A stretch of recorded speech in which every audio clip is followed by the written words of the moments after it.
Second की शुरुआत वहीं से होती है जहां प्रीवियस एपिसोड ख़त्म होता है। सायून किडनैपर से गुस्से में बोल रहा होता है कि वो उसे ज़रूर पकड़ लेगा और इधर हम हीजू को देखते हैं जो कि कॉल कट कर देती है क्योंकि उसका टाइम एंड हो चुका होता है। और फिर वो वॉशरूम से बाहर आती है, तभी वो देखती है कि सायून तो उसके सामने ही खड़ा है, जिससे वो और भी ज़्यादा डर जाती है और वो फिर पीछे मुड़कर जाने लगती है। तभी सायून उसे देख लेता है और फिर वो उसके पास आने लगता है, जिससे हीजू बहुत ज़्यादा डर कर अपना पर्स छुपाने लगती है क्योंकि उसे लगता है कि सायून को उसके बारे में पता चल गया है।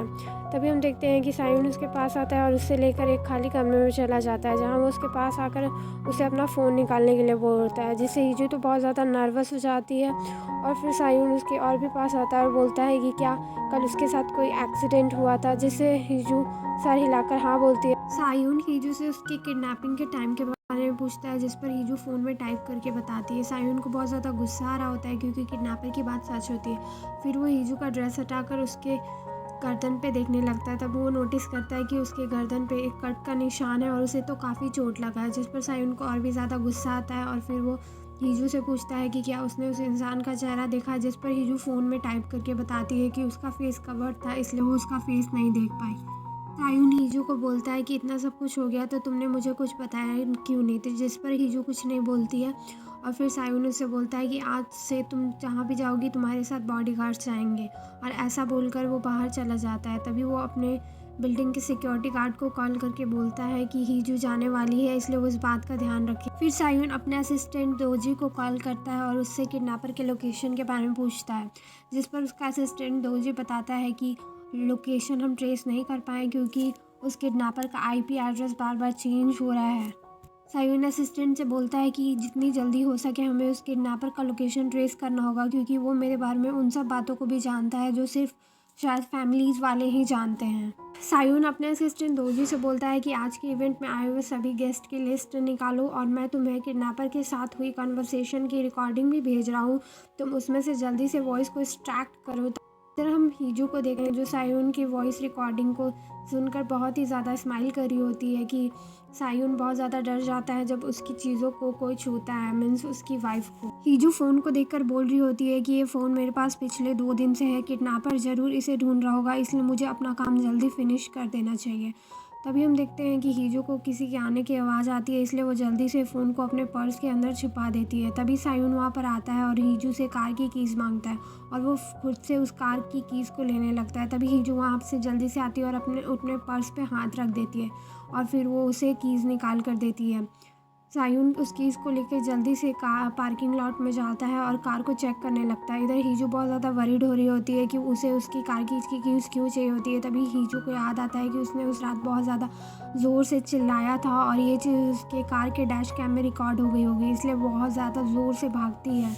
हीजू भागकर पार्किंग लॉट में आती है, तभी सायून भी कार से बाहर निकलता है और वो हीजू को बोलता है कि अच्छा हुआ तुम यहाँ पर आ गए।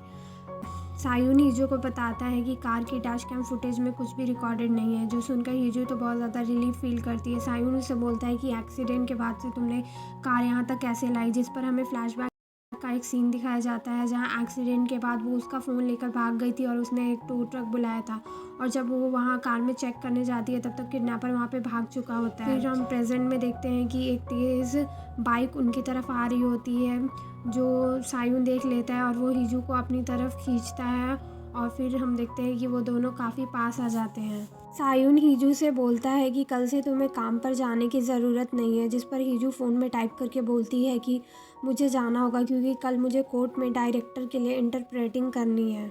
हीजू फ़ोन में टाइप करके बोलती है कि तुम्हारी मदर ने मुझे मेरा काम छोड़ने के लिए कहा था, लेकिन मैं नहीं छोड़ूंगी क्योंकि मुझे मेरा काम करना पसंद है। और फिर सायून से बोलता है कि तुम अपने साथ सिक्योरिटी गार्ड्स को लेकर जाओगी। हीजू इस पर बोलती है कि मेरी इतनी ज़्यादा केयर करने की कोई ज़रूरत नहीं है, और वो गुस्से में वहाँ से चली जाती है। यून अपने असिस्टेंट दोजी को कॉल करता है और उसे डैश कैम फुटेज को रिकवर करने के लिए बोलता है। आफ्टरनून के टाइम पे सायून अपनी मदर के साथ में लंच कर रहा होता है, जहाँ पर उसकी मदर बोलती है कि मैंने तुम्हारी वाइफ को उसका जॉब क्विट करके तुम्हें सपोर्ट करने के लिए बोला है, और वो बोलती है कि काश ये शादी कभी नहीं होती, जिस पर सायून बोलता है कि हम ही थे जो मिस्टर हंग्स की डॉटर के साथ में रिलेशनशिप इस्टेब्लिश करना चाहते थे और कहीं ना कहीं मिस्टर हंग की वजह से ही हमारी फैमिली के ओल्ड स्कैंडल्स छुपे हैं और हमारे रिलेशनशिप की वजह से उन्हें भी फ़ायदा हुआ है। दूसरी तरफ हम हीजू को देखते हैं जो कि कोर्ट में अपना काम कर रही होती है। बेसिकली यहाँ पे एक हस्बैंड और वाइफ के बीच में झगड़ा हो जाता है और वाइफ जो है वो सिर्फ सुन नहीं सकती और ना ही बोल सकती, इसलिए हीजू उसे साइन लैंग्वेज के थ्रू पोर्ट्रेट कर रही होती है और उनकी बातें सुनकर लॉयर जज को बता रही होती है। हीजू का कोर्ट का वक्त ख़त्म होता है और वो वॉशरूम में होती है। तभी हमें एक मिस्टीरियस मैन को दिखाया जाता है जो कि वो हीजू के वॉशरूम की तरफ आ रहा था। हीजू को किसी के आने की आवाज़ आती है और फिर वो पीछे मुड़ के देखती है तो उसे एक शैडो दिखता है जिससे हीजू बहुत ही ज़्यादा डर जाती है और उसे उसी रात की याद आ जाती है जिस रात उसका एक्सीडेंट हुआ था। उस दिन भी उसे ऐसे ही आवाज़ आ रही थी किसी के चलने की। दूसरी तरफ हम देखते हैं फीमेल बॉडीगार्ड्स को जो कि सायून ने हायर किया हुआ था हीजू पर नज़र रखने के लिए। फिर हम देखते हैं कि कोर्ट में वही हस्बैंड और वाइफ की लड़ाई होने लगती है, इसलिए वो फीमेल बॉडीगार्ड्स वहाँ पे उस लड़ाई को संभालने जाती है। तभी वो देखती हैं कि हीजू तो कहीं पर भी नहीं है और वो लोग हीजू को हर तरफ ढूंढने लगती है। और इधर फीमेल बॉडीगार्ड सायून को मैसेज करके बताती हैं कि वो लोग हीजू को नहीं ढूंढ पा रहे हैं। सायून एक बहुत ही इंपॉर्टेंट मीटिंग में बैठा होता है और वो वहीं से मैसेज करता है कि वो लोग हीजू को जल्दी से ढूंढे। थोड़ी ही देर बाद गार्ड का मैसेज उसे रिसीव होता है जहाँ पर वो बोलती है हीजू मिल गई है और वो किसी आदमी के साथ है, जिस पर सायून बोलता है कि कैसा आदमी, तुम उसकी फ़ोटो मुझे भेजो। यहाँ पर हम देखते हैं कि हीजू जिस आदमी के साथ थी वो उसका कॉलेज का फ्रेंड था जिसका नाम संगू होता है और वो वही शैडो था जो हीजू ने अपने वॉशरूम के बाहर में देखा हुआ था। वो भी यहाँ पे कोर्ट में कुछ काम के लिए आता है और यहाँ पे वो हीजू को देखता है। फीमेल बॉडीगार्ड्स उन दोनों की बात करते हुए फ़ोटोज़ को क्लिक करके सायून को भेजती है। सायून उन पिक्चर्स को देखता है और वो जूम करके देखता है। हीजू उसमें बहुत ही ज़्यादा स्माइल कर रही होती है जिसे देखकर सायून को तो बहुत ही ज़्यादा जेलस फील होता है। इधर हम देखते हैं कि सांगू हीजू से पूछ रहा होता है कि तुम 3 साल पहले अचानक से गायब हो गई। मैंने तुम्हें ढूंढने की बहुत ज़्यादा कोशिश की और मैंने तुम्हें कांटेक्ट करने की भी बहुत ज़्यादा कोशिश की। फिर एक दिन मैंने तुम्हारा न्यूज़ चैनल में एडवर्टीज़मेंट देखा कि तुम as a sign language interpreter की तरह जॉब कर रही हो। फिर वो दोनों साइन लैंग्वेज में बात करने लगते हैं। हीजू उसे साइन लैंग्वेज में सॉरी कहती है क्योंकि वो उसे कांटेक्ट नहीं कर पाती है। दोनों एक दूसरे के हाल चाल के बारे में सांगू हीजू को बताता है कि वो उसी चैनल के साथ वर्क कर रही है और वहाँ पर वो बेसिकली एक सीरियल कर रहा है जिसका नाम क्राइम रिपोर्ट है और वहाँ पर वो क्रिमिनल केसेस की इन्वेस्टिगेशन करेगा। फिर वो दोनों अपना नंबर शेयर करते हैं और थोड़ी ही देर बाद हीजू वहाँ से चली जाती है। इधर हम देखते हैं सायून को जो कि उन दोनों की पिक्चर्स को देखने के बाद अपना काम पर बिल्कुल भी ध्यान नहीं लगा पा रहा था। हीजू घर आती है और फिर उसकी मदर का उसको कॉल आता है और थोड़ी ही देर बाद उसकी मॉम भी यहाँ पर आ जाती है और वो उसके लिए बहुत सारा सामान लाई थी और उसी में वो हीजू के लिए एक सेक्सी नाइट ड्रेस लाती है जिसे देखने के बाद हीजू को तो बहुत तेज़ गुस्सा आता है और वो अपनी मदर से बोलती है कि क्या आप सच में मेरी मदर।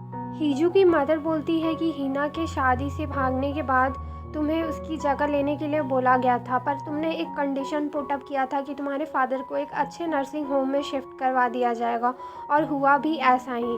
अगर तुम एक अच्छी वाइफ होने का ड्यूटी नहीं निभाओगी तो तुम्हारे फादर को नर्सिंग होम से बाहर निकाल दिया जाएगा। और यहाँ पे हमें पता चलता है कि हीजू ये शादी नहीं करना चाहती है। उसकी मदर ने उसके फादर को थ्रेटन किया ताकि हीजू ये शादी कर ले। यहाँ पर हम देखते हैं कि हीजू शावर ले रही होती है और फिर वो उसी नाइट ड्रेस को वियर करती है जो उसकी मदर ने उसके लिए लाया होता है और फिर वो किडनैपर का फ़ोन निकालती है और सायून को कॉल करती है। हीजू इस शादी से निकलना चाहती है और वो सायून से डिवोर्स लेना चाहती है, लेकिन वो ऐसा नहीं कर सकती है क्योंकि उसने मैरिज के टाइम पे उस कॉन्ट्रैक्ट को साइन किया होता है। इसलिए वो अब किडनैपर के फ़ोन के थ्रू डिसाइड करती है कि अब से वो डेली सायून को कॉल करेगी और किडनैपर बनकर उसे डाइवोर्स के लिए फ़ोर्स करे। हीजू उसी नाइट ड्रेस को वियर करते हुए अपनी थाइज़ की पिक्चर्स क्लिक करती है और वो फिर सायून को उसे सेंड आउट करती है और फिर वो सायून को कॉल करके बोलती है किडनैपर बनकर कि ये तुम्हारी वाइफ की थाइज़ की पिक्चर्स हैं और तुम सोच भी नहीं सकते कि मैं इन पिक्चर्स को किस किस तरीके से यूज़ कर सकता हूँ। सायून बोलता है कि ये एक फ़ेक पिक्चर है, जिस पर हीजू बोलती है कि क्या तुम्हें अपनी वाइफ की बॉडी को भी रिकॉग्नाइज़ नहीं कर पा रहे हो? क्या तुमने अपनी वाइफ को कभी नेक्ड नहीं देखा है? तुम्हें इतना भी नहीं पता कि उसकी थाइस पर एक यूनिक मोल है? ये सब सुनकर सायून को तो बहुत तेज़ गुस्सा आ रहा होता है, लेकिन वो उससे और भी ज़्यादा क्वेश्चंस पूछ रहा होता है ताकि वो कॉल के ड्यूरेशन को बढ़ा सके, जिस पर हीजू बहुत ही रूड रिप्लाई देती है और वो बोलती है कि अगर तुम्हें मेरी बातों पर यकीन नहीं है तो तुम खुद जाकर चेक कर लो कि मैं सच बोल रहा हूँ या झूठ। और ऐसा कहकर वो कॉल डिस्कनेक्ट कर देती है। इस टाइम उनका कॉल 10 मिनट से ज़्यादा के लिए स्टे हो चुका होता है, इसलिए वो फ़ोन के लोकेशन को ट्रेस करने के लिए काफ़ी पास आ जाते हैं, लेकिन फिर भी उस फ़ोन का लोकेशन 3 डिफरेंट एड्रेस को पोर्ट्रे कर रहा होता है सियोल में। सायुन अपने टीम से बोलता है कि वो फिर भी ट्राई करते रहे। सायुन दोजी को इस पिक्चर को देखकर उसके ओरिजिन के बारे में पता लगाने के लिए बोलने ही वाला होता है, लेकिन फिर सायुन ये सोचकर रुक जाता है कि पिछली बार भी उसने किडनैपर की बातों को सीरियस ना लेकर बहुत बड़ी गलती कर दी थी, जिसकी वजह से इतना सब कुछ हो गया था, इसलिए वो वहाँ से चला जाता है। इधर हम हीजू को देख रहे हैं जो कि बहुत ज़्यादा रिग्रेट कर रही होती है कि उसने गुस्से में इतना सब कुछ क्यों बोल दिया। वो बहुत ज़्यादा वरीड कर रही होती है कि कहीं सायुन आकर उसकी थाइस को ना चेक करने लगे, और ये सब सोचकर तो हीजू को बिल्कुल भी नींद नहीं आ रही होती है। तभी हम देखते हैं कि दरवाज़ा खुलने की आवाज़ आती है और फिर हीजू ब्लैंकेट के अंदर छुप जाती है। तभी सायुन उसके कमरे में एंटर करता है और वो ब्लैंकेट को हटाने लगता है। हीजू ब्लैंकेट को बहुत ज़्यादा टाइटली होल्ड किए हुए होती है।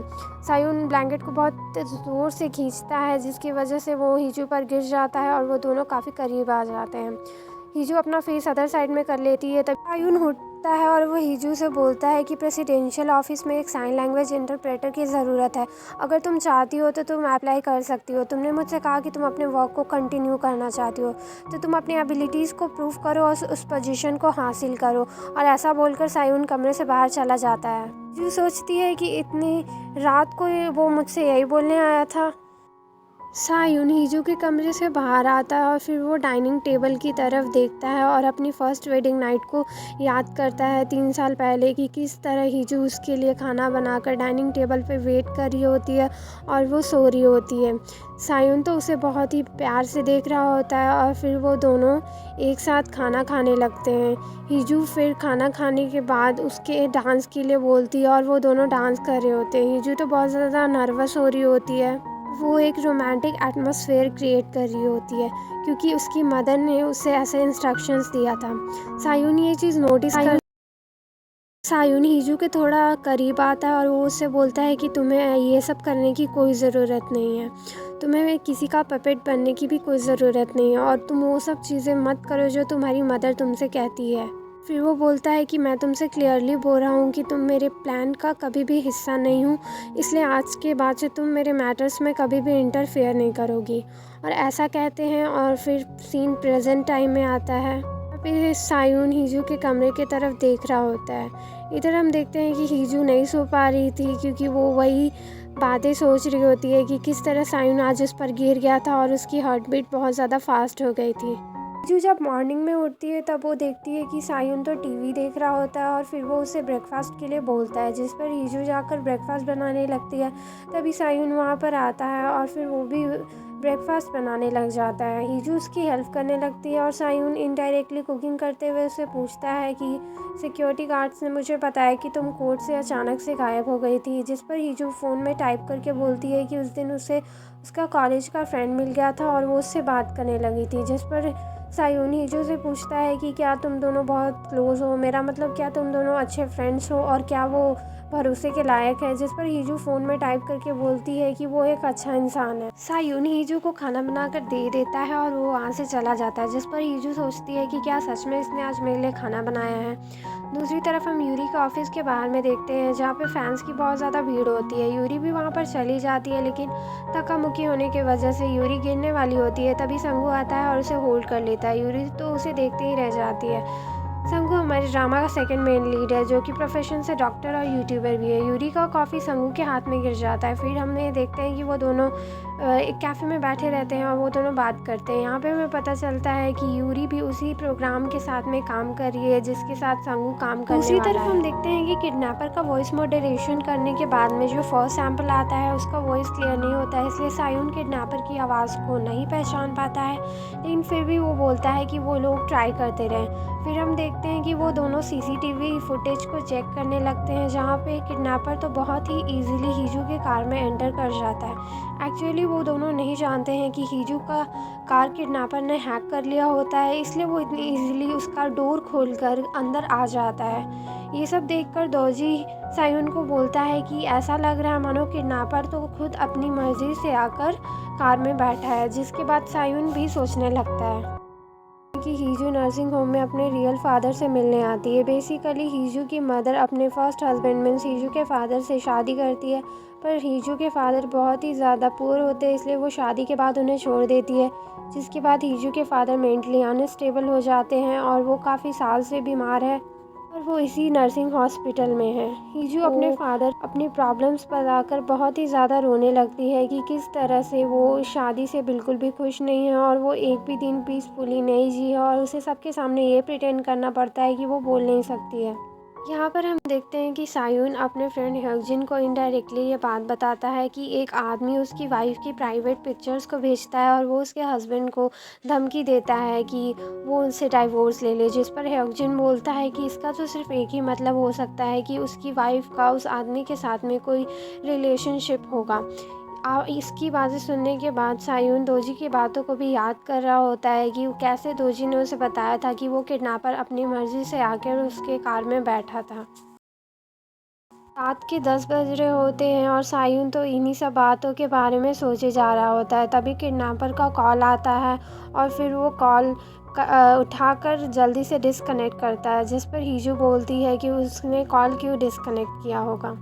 हीजू किडनैपर बन के सायून को फिर से कॉल करती है, पर सायून इस बार कॉल उठाता है और वो बोलता है कि तुम्हें तो बहुत ज़्यादा जल्दी है मुझसे बात करने की, मैं अभी बिज़ी हूँ इसलिए मुझे 5 मिनट बाद कॉल करना। और ऐसा कहकर सायून कॉल डिस्कनेक्ट कर देता है। यहाँ पर हम देखते हैं कि हीजू सायून को इमेजिन करके उससे बातें करने लगती है और फिर वो 5 मिनट होने तक का वेट करती है और फिर से वो सायून को कॉल करती है। वो सायून से बात करने ही वाली होती है, तभी उसे ब्लास्ट होने की बहुत तेज़ साउंड आती है और फिर कॉल डिस्कनेक्ट हो जाता है। फिर से वो सायून को कॉल करती है लेकिन कॉल अनरीचेबल आ रहा होता है। फिर हीजू घर आ जाती है और वो सायून को हर तरफ ढूंढने लगती है और फिर से उसे कॉल लगाती है, लेकिन इस बार भी कॉल अनरीचेबल आ रहा होता है, इसलिए वो सोफे पे बैठे बैठे सो जाती। मॉर्निंग होती है और हीजू उठती है और फिर वो टीवी पर एक न्यूज़ देखती है कि सायून का ऑफिस जिस बिल्डिंग में होता है उस बिल्डिंग को लास्ट नाइट में एक ब्लास्ट होता है और जिस मास्क मैन ने वो ब्लास्ट किया था वो भी मारा जा चुका है।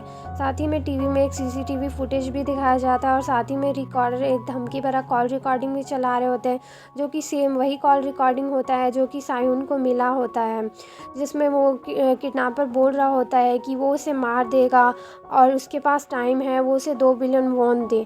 इस कॉल रिकॉर्डिंग का बस इतना ही पार्ट होता है जो कि रिपोर्टर टीवी पर चला रहा होता है, जो देखकर हीजू तो बहुत ज़्यादा शॉक हो जाती है क्योंकि प्रेजेंट टाइम में किडनैपर का फ़ोन उसके पास होता है। फिर हम देखते हैं कि थोड़ी ही देर बाद सायून वहाँ पर आता है और वो उसके पास आने लगता है, जिससे हीजू तो बहुत ज़्यादा घबरा जाती है और वो उसे कैरी करके डाइनिंग टेबल पर बैठा देता है और वो बोलता है कि पिछले कुछ दिनों से जो हो रहा है वो चीज़ें मुझे सेंस नहीं कर रही हैं और ऐसी कोई सी भी चीज़ और बात नहीं है जो मैं तुम्हारे बारे में नहीं जानता हूँ, इसलिए मैं चाहता हूँ कि तुम थोड़ा कोऑपरेट करो। और ऐसा कहकर वो हीजू का ड्रेस हटाने लगता है, जिस पर हीजू उसे पकड़ कर रोकती है। पर सायून गुस्से में बोलता है कि क्या तुम्हें इसे खुद से रिमूव करोगी या फिर मुझे करना पड़ेगा। फिर से हमें 3 साल पहले का सीन दिखाया जाता है, जहाँ पे एक दिन पहले इस वेडिंग के नाइट को हीना सायून को बोलती है कि वो इस वेडिंग को कैंसिल कर दे, नहीं तो वो उसके फैमिली के बारे में सबको बता देगी। तभी सायून उससे हीजू के बारे में पूछता है कि क्या वो जावा की फैमिली से शादी कर रही है, जिस पर हीना बोलती है कि हाँ, पर वो इंसान बहुत ही ज़्यादा बुरा है, हीजू की मदर बहुत ज़्यादा बुरी है और वो हीजू को अपने बेनिफिट्स के लिए बेच भी सकती है। जिस पर सायून बोलता है कि शादी तो कल होके रहेगी, लेकिन शादी में तुम मेरी ब्राइड नहीं रहोगी, मेरी ब्राइड तुम्हारी सिस्टर होगी। और इसी के साथ एपिसोड 2 का एंड होता है।